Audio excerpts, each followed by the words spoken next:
At yun nga mga agulong, may another customer na naman po tayo rito, isang Mio Sporty. Papalitan po natin yan ng gulong harap at likod mga kagulong. Yung mags ng ating customer mga agulong, isang brand po yan ng Hilux. Dati pong kulay pula yan, ngayon tinanggalan po lang ng pintura.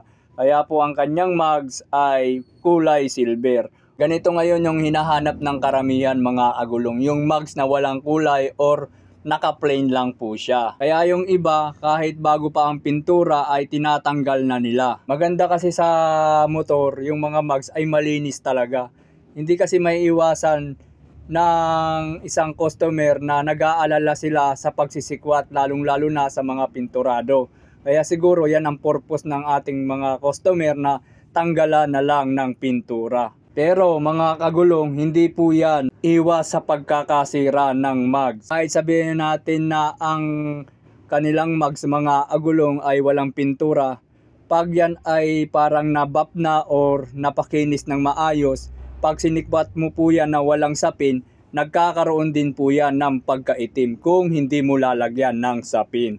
Danas ko po yan mga agulong, kahit sabihin natin na walang pintura ang mags na ating ginagawa. Kaya ugaliin pa rin natin na magsapin. At dito mga agulong, tuluyan na nga po natin natanggal ang gulong na luma. Ang pinalit ng gulong ng ating customer, napakagandang gulong po ito. Isang brand po ng Raider yan mga agulong. Friendly budget din po yan. Mas matagal po yan mapudpud ngayon. Compare sa friendly budget, hindi ko na po sasabihin yung anong brand po yon. Baka sabihin sinisiraan natin yung brand na yan na babanggitin natin dyan.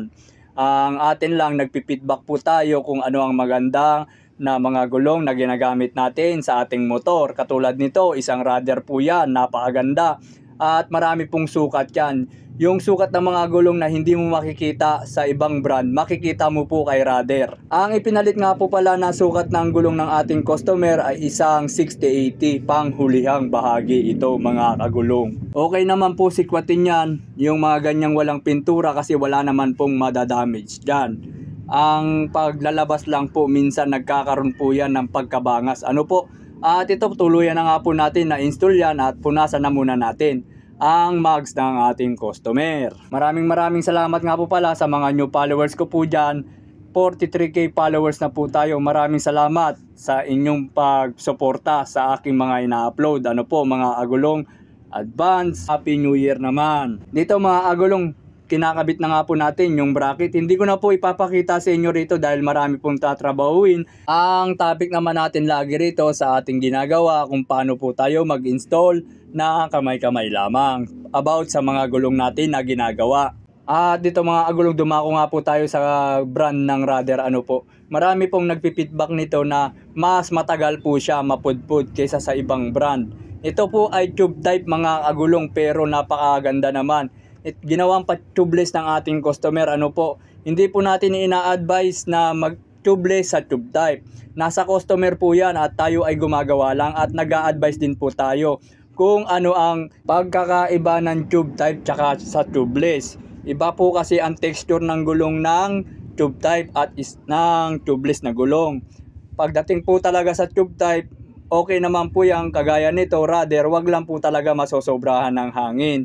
Pag nasobrahan po kasi ng hangin ang mga ganitong tube type, yung mga nylon po niyan, napapatid po yan. At pag napatid po ang nylon niyan, magkakaroon po ng oblong yan. Kahit sabihin natin na hindi napako or nabutasan.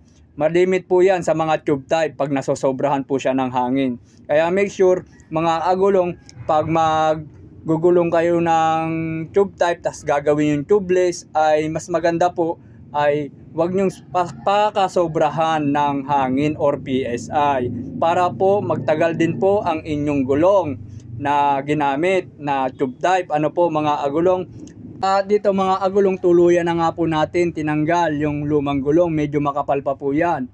4590 po ang gulong ng ating customer dyan at papalitan nga po ng isang brand ng Raider. Ito nga po yung sinasabi ko nung una mga agulong, may mga size si Raider na hindi mo makikita sa ibang gulong. Ang size po ng gulong ng ating customer isang 50-80. Yan po ang sukat niya. Sa ibang brand po hindi mo po makikita yan, kay Raider lang po. Kaya po kung gusto nyo mag 5080 at subukan nyo si Rudder, ay napakaganda po ng quality niyan kahit cube type. At dito mga kagulong, pagdating naman sa pag-i-install, kahit kayo po ay kayang-kaya nyo po yan, malambot lang po kasi si Rudder. Pero pagdating po sa pudpuran yan ay napakakunat po niyan. At depende na lang din sa paggamit mo sa iyong gulong. Ano po? Kasi yung mga ganitong mga agulong na size na mga gulong ay hindi po yan pambangkingan. Strict bike lang po ang tawag dyan sa mga maliliit na gulong. Sasabihin nyo naman, hindi pwede yan sa bangkingan. Opo, hindi po yan pwede sa bangkingan. Kung gusto mong magbangkingan, ay may mga ibang brand naman dyan na maganda sa bangkingan. Bilog na bilog po ang mga gulong. Kung napansin nyo ang gulong ni Rudder, pag kinakabit po natin, ay medyo may kantuhan yan sa mga kanyang batok. Ano po? At yan, naikabit na nga po natin yan. Hindi ko na po ipapakita sa inyo lahat dahil sobrang haba na po ng mga video natin. Maraming salamat po sa inyong lahat sa walang sawang pagsuporta. Kita-kits po tayo sa next upload.